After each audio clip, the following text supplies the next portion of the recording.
It's the 6th anniversary of Article 370 abrogation. We are in Srinagar in the PDP office and we've been joined by Iltijam Mufti.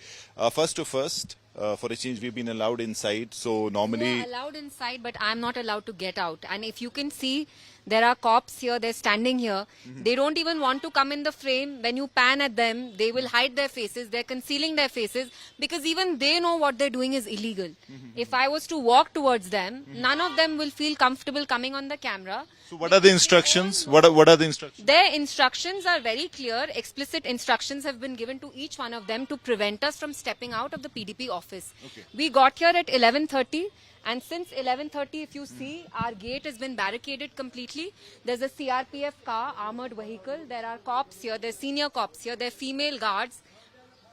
If in case they have to manhandle me, in case I try to leave, which I haven't attempted so far. What was the PDP plan basically? Because we're seeing different parties.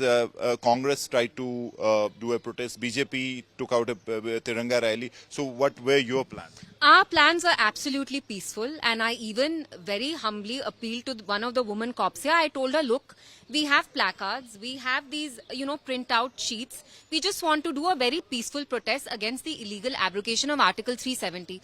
But for the past 3 hours, we are not allowed to move out of the PDP office, and nothing here has changed. 6 years ago, when they carried out this, betrayal, they placed all of us under mass arrest, and even today, nothing has changed. Nothing has changed. So the build-up, because the rumor mills were rife, there was a lot of talk about another big decision as far as the BJP government is concerned.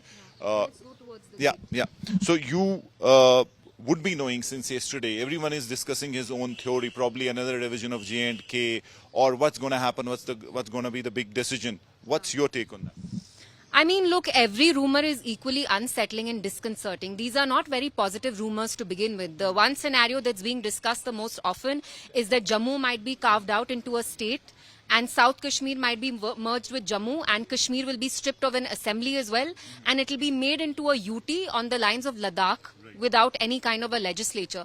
So each rumor is equally unsettling, it's equally disturbing for us, and in no way are the people of Jammu and Kashmir being taken into confidence. Forget about being taken into confidence. They're not even apprised, they're not even informed. These are massive decisions that are being taken in one fell swoop, and we're not even being involved at any level. And on top of that, we are being placed under arrest today as well.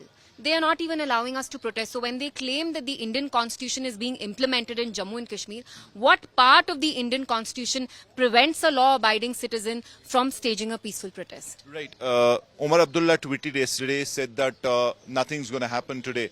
But overall, he's not also very optimistic that something good is going to happen. And at the same time saying not something which is going to happen is not going to be very bad. So how do you see his tweet? Now, he's saying that it's his gut feeling. But do you think that even he doesn't know what's happening or what's going to happen? Well, how absurd is that? How humiliating and how absurd is it that as the Chief Minister of India's only Muslim majority state, somebody who has a big mandate here, he himself has not been told of what might happen here, impending decisions. So it obviously doesn't reflect well. It doesn't bode well for the people of Jammu and Kashmir that the Chief Minister that they elected with such an overwhelming majority, he himself is not in the know of things. He's himself been kept in the dark, and he claims that he does. I mean, look, the NC top leadership, even in 2019, they claimed they didn't know anything about the abrogation, but we know how they met the Prime Minister 2 days before the abrogation of Article 370. So I won't trust every word that is spoken by them. Lastly, what has really triggered these rumors is one, Amarnath Yatra was suspended 10 days before the scheduled time, and then you had Prime Minister meeting the President, all sorts of meetings happening in Delhi. So what do you personally make out of those meetings? Do you really think that something is cooking? Well, they are certainly giving us the impression that something major is happening. For them to suspend the yatra is something very drastic. If you just see the kind of arrangements that have been put in place for yatris, so to suspend that pilgrimage 10 days before it's supposed to end obviously means that something is cooking. We don't know what exactly it is. But like I said, it's very sad. This is being done. There's a pattern now where you kind of like rush in security, you rush in battalions of security. When you have to do something very drastic, you fear that there'll be a reaction, a backlash, an outcry outrage from people. So to contain that outrage, you just drop it on us last minute. So this is all very unfortunate. Last question, Supreme Court, you must have heard it. Supreme Court has decided to hear statehood restoration plea on 8th of August. How do you see the connections? I mean, it's happening at a time when a lot of rumors and a lot of talk about. I mean, look, nothing in Kashmir is incidental and nothing here is straight except a poplar tree, you know, like they say. So everything here is linked. There are agencies working in the background. There are invisible strings that pull agencies, systems like puppets. Everything here is linked. I don't see it as a coincidence if there is a sudden petition that's coming up in the Supreme Court for a statehood.